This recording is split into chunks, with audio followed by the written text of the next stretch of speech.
here today to convince you that self-advocacy is not selfish. By the end of our time together, you are going to have the information and inspiration you need to take your life into your own hands. Let's start with the basics. Self-advocacy really just means you are your own best advocate.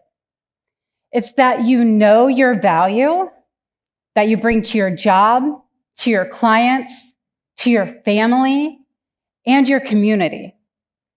It's not just that you know your value, but it's also that you're brave enough to communicate it in a way to help you get what you want and need. Now, advocating for yourself will go against what many of you have been taught, and also go against what many of you are comfortable with. I have talked to thousands of people about this very topic, and there are some common themes in those conversations. People are hesitant to put themselves out there based on 3 obstacles they perceive as being in their way. So today, I'm going to break down those 3, what I call excuses, that could be keeping you from being a true advocate for yourself and getting where you want to be. You ready? Excuse number 1. I think my work should speak for itself. A lot of us have been taught that we should keep our head down, do our job, and we will be rewarded. It's a noble idea, almost idealistic. In a perfect world, no one has to talk about their contributions because it's so obvious to everyone how valuable you are. Unfortunately, that's not reality. Let me give you an example. I once managed a team of over 30 people. And while I would have loved to know every single great thing they were doing, it just wasn't possible. So what we did, we set up a monthly one-on-one, where as the manager, I showed up and I didn't say a word. The employee brought forward what we were going to talk about. They would bring a list of accomplishments, of ideas, challenges they were having. Anything they wanted to talk about, including skills and career goals. And in the first month we implemented this new format, the team completely blew my mind. Padma came to me and she shared this story where she showed incredible empathy for a client. She really took the time to listen to their frustration and went above and beyond what our processes even called for her to do to make sure that their issues were resolved as soon as possible. Catherine on my team was so proud, she delivered a project 2 weeks early and under budget. Jason brought several ideas to address challenges the team was having. And a couple months later, he brought back data to show the improvements that had been made from implementing those ideas.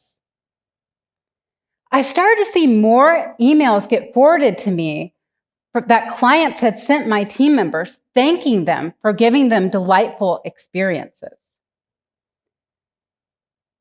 Now, did all of these things just start happening when we implemented this new format? No, they've been happening all along. I just didn't know about them.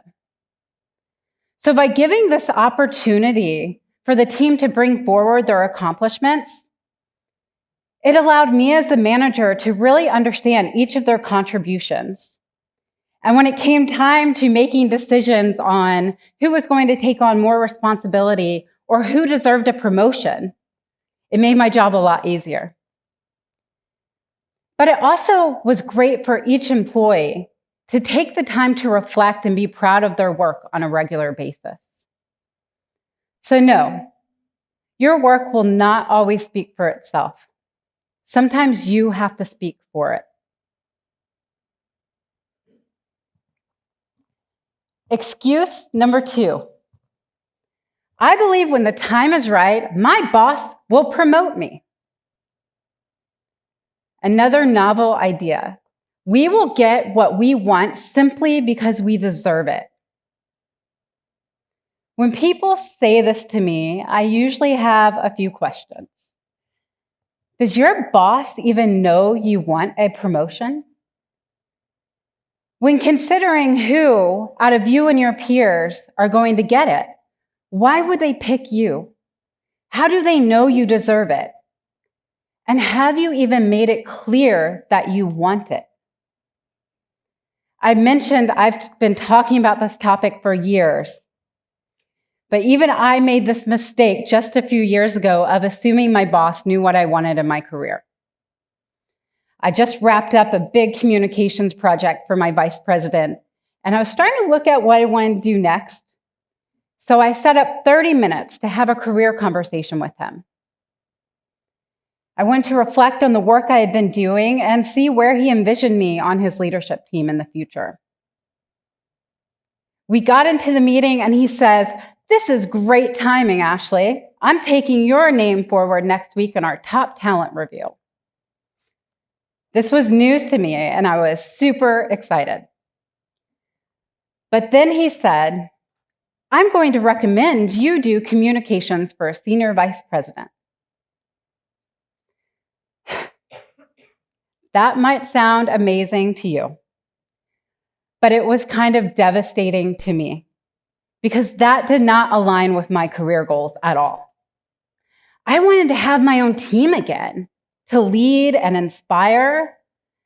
I wanted to own a piece of the business and drive significant results for my company.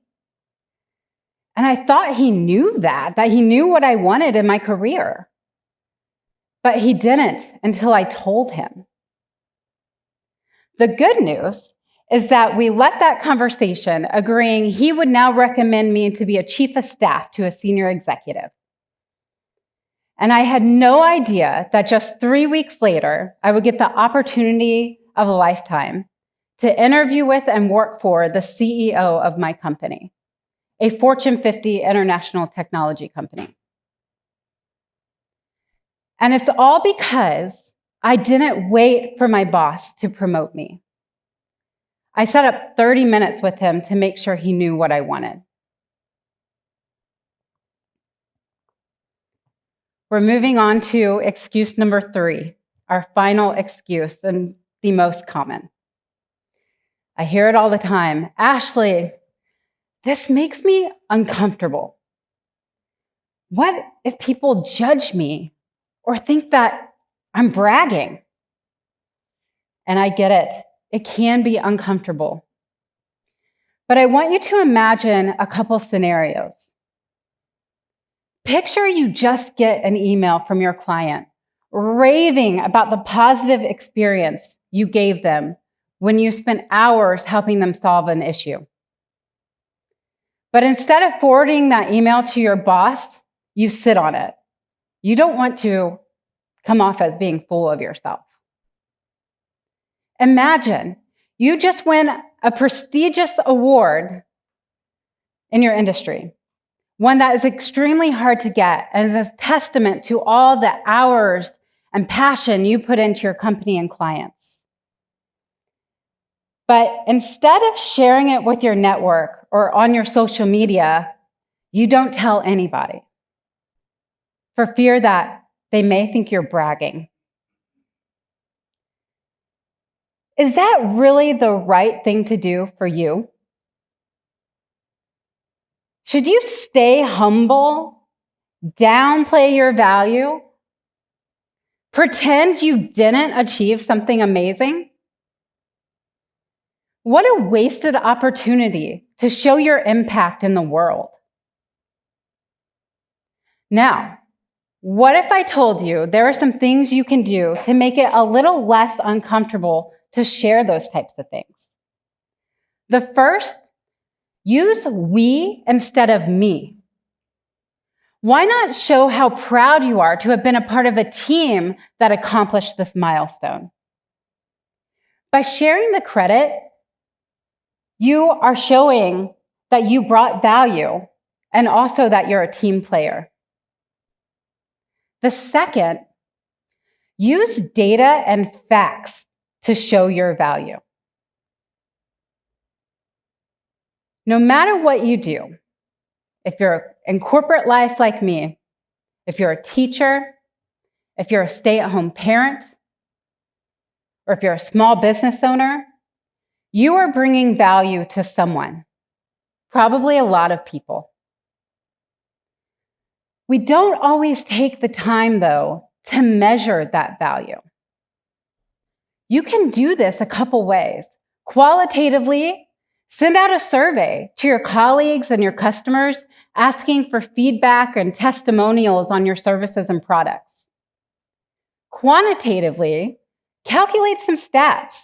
How much time or money are you saving your clients by implementing a project or helping them solve an issue? By using data, you take opinion out of the discussion. And it's one of the most convincing ways to show your value without being braggy.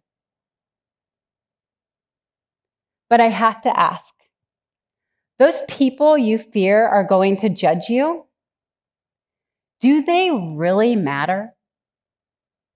Are their opinions worth you not getting a promotion or more money or a more fulfilling opportunity?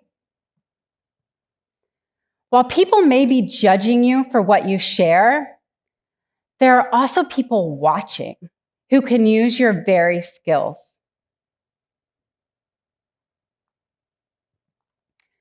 Self-advocacy is not selfish.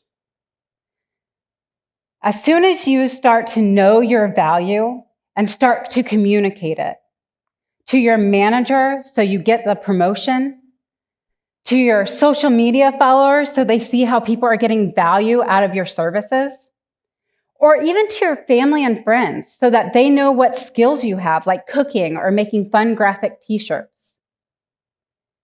The moment you start sharing is the moment new opportunities will present themselves. Just last month, I was sharing my weekly newsletter that gives tips on how to improve your communication and relationship skills. And a woman reached out to me. We had originally connected because we were both moms of kids with Down syndrome.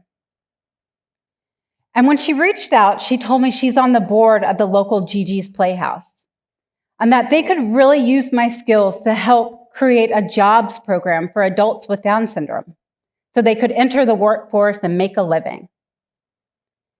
It was incredible timing because I had just started to look for ways I could contribute more to that community. And I'm so excited that in a few weeks, we'll be promoting that jobs program to local businesses. And it's all because,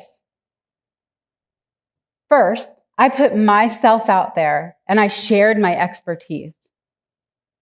And second, she put herself out there and she asked for what she needed and what the Down syndrome community needed.